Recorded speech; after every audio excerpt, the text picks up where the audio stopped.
سورہ سلاطین اور اس کا 20واں باب جو 43 آیات پر مشتمل ہے۔ اور ارام کے بادشاہ بن ہدد نے اپنے سارے لشکر کو اکٹھا کیا، اور اس کے ساتھ 32 بادشاہ اور گھوڑے اور رتھ تھے، اور اس نے سامریا پر چڑھائی کر کے اس کا محاصرہ کیا اور اس سے لڑا۔ اور اسرائیل کے بادشاہ اخیب کے پاس شہر میں قاصد روانہ کیے، اور اسے کہلا بھیجا کہ بن ہدد یوں فرماتا ہے کہ تیری چاندی اور تیرا سونا میرا ہے، تیری بیویوں اور تیرے لڑکوں میں جو سب سے خوبصورت ہیں وہ میرے ہیں۔ اسرائیل کے بادشاہ نے جواب دیا، اے میرے مالک بادشاہ، تیرے کہنے کے مطابق میں اور جو کچھ میرے پاس ہے سب تیرا ہی ہے۔ پھر ان قاصدوں نے دوبارہ آ کر کہا کہ بن ہدد یوں فرماتا ہے کہ میں نے تجھے کہلا بھیجا تھا کہ تو اپنی چاندی اور سونا اور اپنی بیویاں اور اپنے لڑکے میرے حوالے کر دے، لیکن اب میں کل اسی وقت اپنے خادموں کو تیرے پاس بھیجوں گا، سو وہ تیرے گھر اور تیرے خادموں کے گھروں کی تلاشی لیں گے، اور جو کچھ تیری نگاہ میں نفیس ہوگا وہ اسے اپنے قبضے میں کر کے لے آئیں گے۔ تب اسرائیل کے بادشاہ نے ملک کے سب بزرگوں کو بلا کر کہا، ذرا غور کرو اور دیکھو کہ یہ شخص کس طرح شرارت کے درپے ہے، کیونکہ اس نے میری بیویاں اور میرے لڑکے اور میری چاندی اور میرا سونا مجھ سے منگا بھیجا، اور میں نے اس سے انکار نہیں کیا۔ تب سب بزرگوں اور سب لوگوں نے اس سے کہا کہ تو مت سن اور مت مان۔ پس اس نے بن ہدد کے قاصدوں سے کہا، میرے مالک بادشاہ سے کہنا، جو کچھ تو نے اپنے خادم سے پہلے طلب کیا وہ تو میں کروں گا، پر یہ بات مجھ سے نہیں ہو سکتی۔ سو قاصد روانہ ہوئے اور اسے یہ جواب سنا دیا۔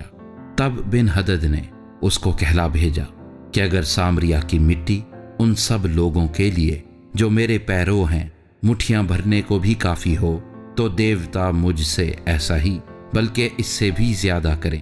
شاہ اسرائیل نے جواب دیا، تم اس سے کہنا کہ جو ہتھیار باندھتا ہے وہ اس کی مانند فخر نہ کرے جو اسے اتارتا ہے۔ جب بن ہدد نے جو بادشاہوں کے ساتھ سائے بانوں میں مے نوشی کر رہا تھا یہ پیغام سنا تو اپنے ملازموں کو حکم کیا کہ صف باندھ لو، سو انہوں نے شہر پر چڑھائی کرنے کے لیے صف آرائی کی۔ اور دیکھو، ایک نبی نے شاہ اسرائیل اخیب کے پاس آ کر کہا، خداوند یوں فرماتا ہے کہ کیا تو نے اس بڑے ہجوم کو دیکھ لیا؟ میں آج ہی اسے تیرے ہاتھ میں کر دوں گا اور تو جان لے گا کہ خداوند میں ہی ہوں۔ تب اخیب نے پوچھا، کس کے وسیلے سے؟ اس نے کہا، خداوند یوں فرماتا ہے کہ صوبوں کے سرداروں کے جوانوں کے وسیلے سے۔ پھر اس نے پوچھا کہ لڑائی کون شروع کرے؟ اس نے جواب دیا کہ تو۔ تب اس نے صوبوں کے سرداروں کے جوانوں کو شمار کیا اور وہ 232 نکلے۔ ان کے بعد اس نے سب لوگوں یعنی سب بنی اسرائیل کی موجودات لی، اور وہ 7,000 تھے۔ یہ سب دوپہر کو نکلے، اور بن ہدد اور وہ 32 بادشاہ جو اس کے مددگار تھے سائبانوں میں پی پی کر مست ہوتے جاتے تھے۔ سو صوبوں کے سرداروں کے جوان پہلے نکلے، اور بن ہدد نے آدمی بھیجے اور انہوں نے اسے خبر دی کہ سامریا سے لوگ نکلے ہیں۔ اس نے کہا، اگر وہ صلح جو ہو کر نکلے ہوں تو ان کو جیتا پکڑ لو، اور اگر وہ جنگ کو نکلے ہوں تو بھی ان کو جیتا پکڑو۔ تب صوبوں کے سرداروں کے جوان اور وہ لشکر جو ان کے پیچھے ہو لیا تھا شہر سے باہر نکلے، اور ان میں سے ایک ایک نے اپنے مخالف کو قتل کیا۔ سو ارامی بھاگے اور اسرائیل نے ان کا پیچھا کیا، اور شاہ ارام بن ہدد ایک گھوڑے پر سوار ہو کر سواروں کے ساتھ بھاگ کر بچ گیا، اور شاہ اسرائیل نے نکل کر گھوڑوں اور رتھوں کو مارا اور ارامیوں کو بڑی خون ریزی کے ساتھ قتل کیا۔ اور وہ نبی شاہ اسرائیل کے پاس آیا اور اس سے کہا، جا اپنے کو مضبوط کر، اور جو کچھ تو کرے اسے غور سے دیکھ لینا، کیونکہ اگلے سال شاہ ارام پھر تجھ پر چڑھائی کرے گا۔ اور شاہ ارام کے خادموں نے اس سے کہا، ان کا خدا پہاڑی خدا ہے، اس لیے وہ ہم پر غالب آئے، لیکن ہم کو ان کے ساتھ میدان میں لڑنے دے تو ضرور ہم ان پر غالب ہوں گے۔ اور ایک کام یہ کر کہ بادشاہوں کو ہٹا دے، یعنی ہر ایک کو اس کے عہدے سے معزول کر دے اور ان کی جگہ سرداروں کو مقرر کر، اور اپنے لیے ایک لشکر اپنی اس فوج کی طرح جو تباہ ہو گئی، گھوڑے کی جگہ گھوڑا اور رتھ کی جگہ رتھ گن گن کر تیار کر لے، اور ہم میدان میں ان سے لڑیں گے اور ضرور ان پر غالب ہوں گے۔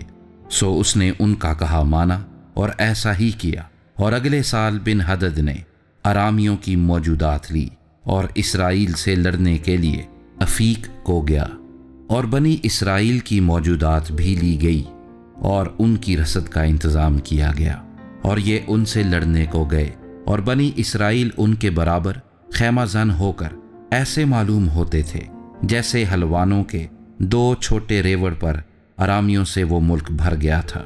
تب ایک مرد خدا اسرائیل کے بادشاہ کے پاس آیا اور اس سے کہا، خداوند یوں فرماتا ہے کہ چونکہ ارامیوں نے یوں کہا ہے کہ خداوند پہاڑی خدا ہے اور وادیوں کا خدا نہیں، اس لیے میں اس سارے بڑے ہجوم کو تیرے ہاتھ میں کر دوں گا، اور تم جان لو گے کہ میں خداوند ہوں۔ اور وہ ایک دوسرے کے مقابل 7 دن تک خیمہ زن رہے، اور 7ویں دن جنگ چھڑ گئی، اور بنی اسرائیل نے ایک دن میں ارامیوں کے 1,00,000 پیادے قتل کر دیے، اور باقی افیق کو شہر کے اندر بھاگ گئے، اور وہاں ایک دیوار 27,000 پر جو باقی رہے تھے گری، اور بن ہدد بھاگ کر شہر کے اندر ایک اندرونی کوٹری میں گھس گیا، اور اس کے خادموں نے اس سے کہا، دیکھ ہم نے سنا ہے کہ اسرائیل کے گھرانے کے بادشاہ رحیم ہوتے ہیں، سو ہم کو ذرا اپنی کمروں پر ٹاٹ اور اپنے سروں پر رسیاں باندھ کر شاہ اسرائیل کے حضور جانے دے، شاید وہ تیری جان بخشی کرے۔ سو انہوں نے اپنی کمروں پر ٹاٹ اور سروں پر رسیاں باندھیں، اور شاہ اسرائیل کے حضور آ کر کہا کہ تیرا خادم بن ہدد یوں عرض کرتا ہے کہ مہربانی کر کے مجھے جینے دے۔ اس نے کہا، کیا وہ اب تک جیتا ہے؟ وہ میرا بھائی ہے۔ وہ لوگ بڑی توجہ سے سن رہے تھے، سو انہوں نے اس کا دلی منشا دریافت کرنے کے لیے جھٹ اس سے کہا کہ تیرا بھائی بن ہدد۔ تب اس نے فرمایا کہ جاؤ اسے لے آؤ۔ تب بن ہدد اس سے ملنے کو نکلا، اور اس نے اسے اپنے رتھ پر چڑھا لیا، اور بن ہدد نے اس سے کہا، جن شہروں کو میرے باپ نے تیرے باپ سے لے لیا تھا میں ان کو پھیر دوں گا، اور تو اپنے لیے دمشق میں سڑکیں بنوا لینا جیسے میرے باپ نے سامریا میں بنوائیں۔ اخیب نے کہا، میں اسی عہد پر تجھے چھوڑ دوں گا۔ سو اس نے اس سے عہد باندھا اور اسے چھوڑ دیا۔ سو انبیاء زادوں میں سے ایک نے خداوند کے حکم سے اپنے ساتھی سے کہا، مجھے مار، پر اس نے اسے مارنے سے انکار کیا۔ تب اس نے اس سے کہا، اس لیے کہ تو نے خداوند کی بات نہیں مانی، سو دیکھ جیسے ہی تو میرے پاس سے روانہ ہوگا ایک شیر تجھے مار ڈالے گا۔ سو جیسے ہی وہ اس کے پاس سے روانہ ہوا اسے ایک شیر ملا اور اسے مار ڈالا۔ پھر اسے ایک اور شخص ملا، اس نے اس سے کہا، مجھے مار۔ اس نے اسے مارا اور مار کر زخمی کر دیا۔ تب وہ نبی چلا گیا اور بادشاہ کے انتظار میں راستے پر ٹھہرا رہا، اور اپنی آنکھوں پر اپنی پگڑی لپیٹ لی اور اپنا بھیس بدل ڈالا۔ جیسے ہی بادشاہ ادھر سے گزرا اس نے بادشاہ کی دہائی دی اور کہا کہ تیرا خادم جنگ ہوتے میں وہاں چلا گیا تھا، اور دیکھ ایک شخص ادھر مڑ کر ایک آدمی کو میرے پاس لے آیا اور کہا کہ اس آدمی کی حفاظت کر، اگر یہ کسی طرح غائب ہو جائے تو اس کی جان کے بدلے تیری جان جائے گی، اور نہیں تو تجھے ایک کنتار چاندی دینی پڑے گی۔ جب تیرا خادم ادھر ادھر مصروف تھا وہ چلتا بنا۔